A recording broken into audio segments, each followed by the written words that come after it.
Now remember, Matthew 24 is Jesus showing what the world looks like as he is coming in the clouds, sadly, but all of us have problems. And if God should mark iniquity, none of us would stand, and their problems were far fewer than ours. But it is a sad one that's perpetuated through the denominations. But keep reading to what Daniel says in verse 4. He goes through the resurrection and the verse 3, the rewards. Those who are wise will shine like the brightness, and those who turn many to righteousness. But now look at the trend, verse 4. But you, Daniel, shut up the words and seal the book until the time of the end. Okay, now what is it? How do we know it's the time of the end? Two things. Many shall run to and fro. This is global travel. Look at this. Did you know that 3.8 billion people will fly on an airplane this year? Did you know 1 billion of them will be in America? Doesn't mean there are only 300 and some million Americans. Some of us fly way more than others. But there are 3.8 billion human beings that are running to and fro. Do you understand? This is unbelievable. The same way of travel that was in the Bible times persisted all. Did you know we had no advances in travel from biblical times all the way through the time of Ben Franklin in the American Revolution? Did you know when he solicited the help of France, he went on a sailboat across the ocean? A sailboat. That's how Jesus went around the Sea of Galilee. That's how the Phoenicians took Jonah. Stuff hasn't changed since Bible times. But immediately after that, after the turn of the 1800s, we had the invention of the steam engine and the steamboat and the steam locomotive. And that went right from that into the internal combustion. And then we had all of that, the automotive. And then the Wright brothers took that internal combustion. They made the airplane. And then Goddard made and we all know all that, the rocket. And now we're just traveling. But it isn't just that. Look at the next, the other half. It's actually 4b. It says the global explosion of knowledge. Knowledge would increase, it says. It says, and knowledge shall increase. What's interesting is it's just happening around us. We're not thinking anything about it. We have gone from kilobytes to megabytes to gigabytes to terabytes to petabytes to exabytes. You probably don't even know about those, and zettabytes, and soon we'll be at yottabytes. And they just have to have new names for all these things. And what they're talking about is what they're doing. Did you know that in the last year they calculated this, and they're always behind because knowledge is exploding. But basically 4 years ago, the world produced 4 zettabytes. I had to look that up and count. That's 21 zeros is a zettabyte. Okay? Wow.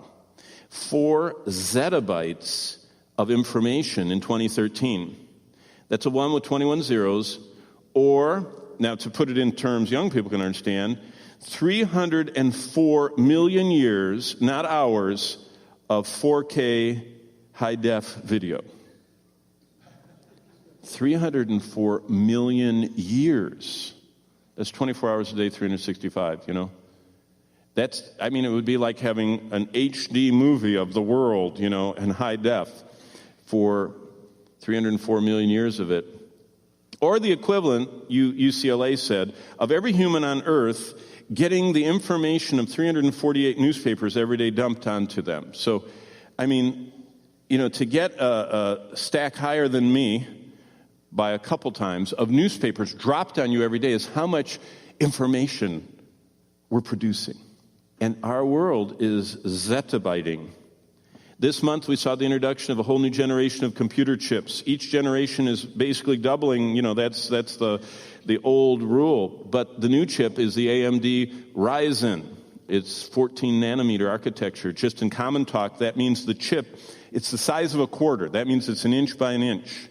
In that inch, there are 1 billion lines of information this way and 1 billion lines of information that way. That's an octillion on a quarter. And what's amazing is that Daniel said in Daniel 12:4 that knowledge shall increase. And since 2008, it's doubling, and it's doubling, and it's doubling.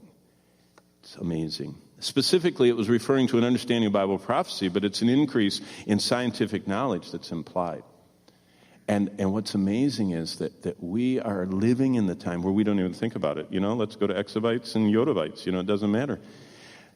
What else is going on? Well, it says in Luke 21, you should turn there because it's fascinating to think about, especially if you watch the cable news.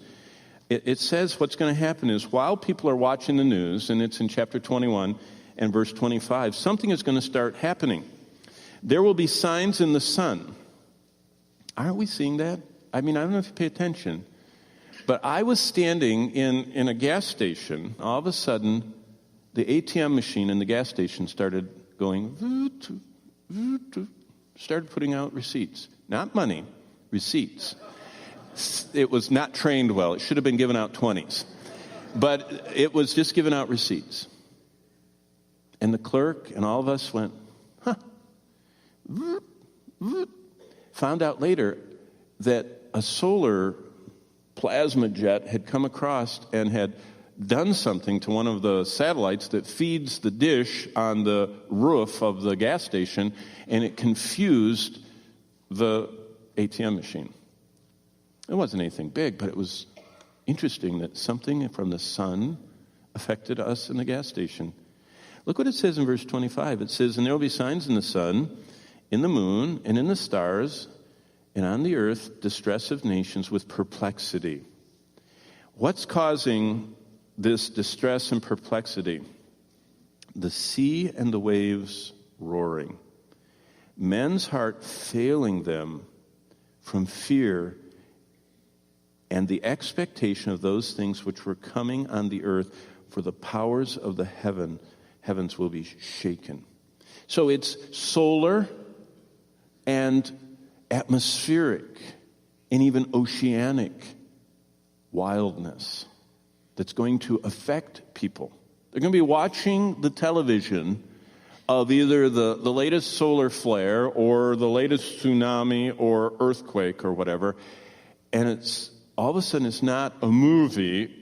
God says there's 7 events coming in the future. The next one is when he comes for his church, and the only thing Jesus told us is to be ready. And Paul repeated it. He said, live every day ready, as if it was your last. How long is it since we've thought about that? That's what we're thinking about all day long. We're supposed to be saying, even so, come quickly, Lord Jesus. Let me not be ashamed before you at your coming, the Apostle John said. And then comes the judgment seat of Christ. Be holy. Christ will test our lives. Some that turn many to righteousness will shine like the stars forever. And some who don't will be saved. Yet, so as through fire. The tribulation, be thankful. Christ will keep us from that hour. The second coming, be patient. Christ is going to right all wrongs. Even every ethnic wrong, every environmental wrong, every wrong in this world, all the secret sins and all the wicked things that have gone on. He said, I'm going to right them all. Don't worry. Be patient. Be focused. Christ is going to perfect the earth. Yeah, I've seen so many Christians who are trying to save the earth. Don't worry. Jesus is going to. Okay? He's going to fix it all back. And nothing's going to be polluted, nothing's going to be poisonous, and nothing's going to be bad. And the rivers are going to be life-giving, and the death and destruction is going to roll back, as well as warfare and everything else. Be patient. Don't focus your life on something Christ says, I'm in charge of that.